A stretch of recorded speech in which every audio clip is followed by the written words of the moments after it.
Jadi anjing punya dua sifat yang berlawanan. Di bab ilmu dipuji, nggak ada hewan yang mudah menerima ilmu kayak apa? Anjing. Sehingga Quran mengistilahkan wa ma'allamtum minal jawarihi mukallibin. Hewan yang mudah diajari itu oleh Quran dibahasakan sudah menganjing. Karena anjing adalah hewan yang paling mudah apa? Diajarin. Itu diakui oleh Quran wa ma'allamtum minal jawarihi mukallibin. Tapi dia punya sifat yang sangat buruk sekali, yaitu nggak pernah puas. Makanya ketika Bal'am bin Ba'urah, ada tokoh yang kedonyan ya, itu kalau diistilahkan Quran walakinnahu akhlada ilal ardi wattaba'a hawa fama saluhu kama salil kalbi in tahmil aliyal has atau tatrukhu yalhas. Jadi anjing punya dua sifat yang berlawanan. Di bab ilmu dipuji karena paling mudah diajarin. Itu saya pernah ke Malaysia, diceritain sama polisi Malaysia. Anjing itu saking cerdasnya itu bisa deteksi CD palsu sama CD bajakan, asli sama bajakan. Itu kan gak kebayang. Kalau narkoba mungkin masih ada bau khusus ya, atau mesiu atau bom masih ada bau khusus. Ini enggak. Anjing itu dilatih ngecek CD yang asli sama yang palsu. Oh itu kebablas itu pinternya itu. Itu harganya itu 1 miliar lebih, paling mahal.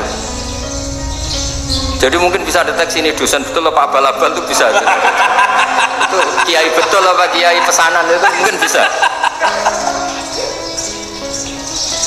Itu saya punya kitab namanya Al-Hayawanul Kubro. Itu cerita prestasi-prestasi hewan. Itu yang berkuras-kuras sampai berjilid-jilid. Itu ya cerita anjing. Gak ada hewan sebaik anjing.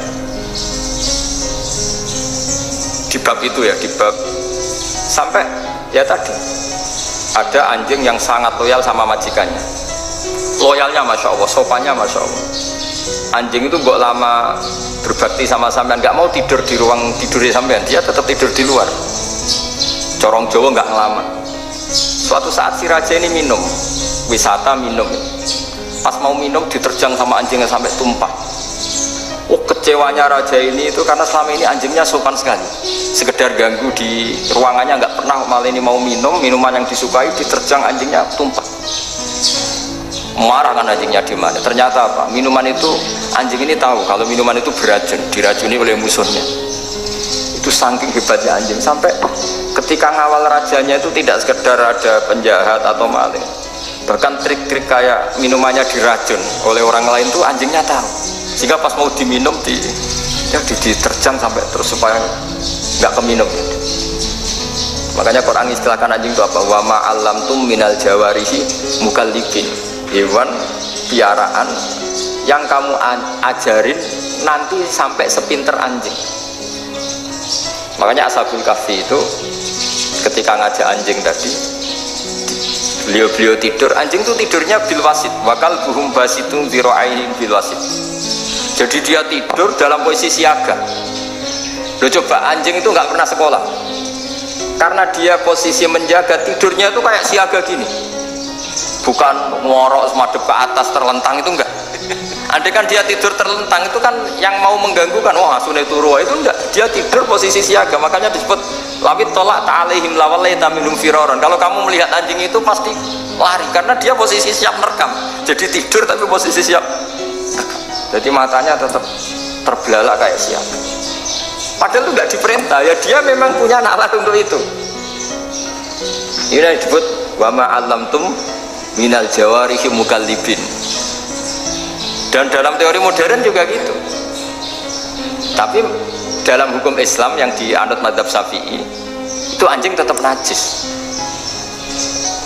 Ya sudah, najis ya najis, tapi ada mazhab lain yang mengatakan tidak najis. Tapi tidak usah ke rumah anjing, geger nanti kalau rektor kampus punya anjing. Tapi ilmu itu bagus untuk kelangenan kadang. Andai kan tidak ada mazhab Malik, maka kita kesulitan menceritakan Ashabul Kahfi yang hewan piaraannya itu anjing. Tapi misalnya anjing disucikan, kita juga nanti susah menjelaskan hadis Nabi malaikat itu tidak masuk rumah yang di situ ada apa? Anjing. Maka ilmu itu, makanya kata Imam Sa'roni, sebagian ilmu itu memang kelangenan, tapi nggak boleh jadi praktek. Tapi harus ada. Misalnya begini, contoh paling gampang.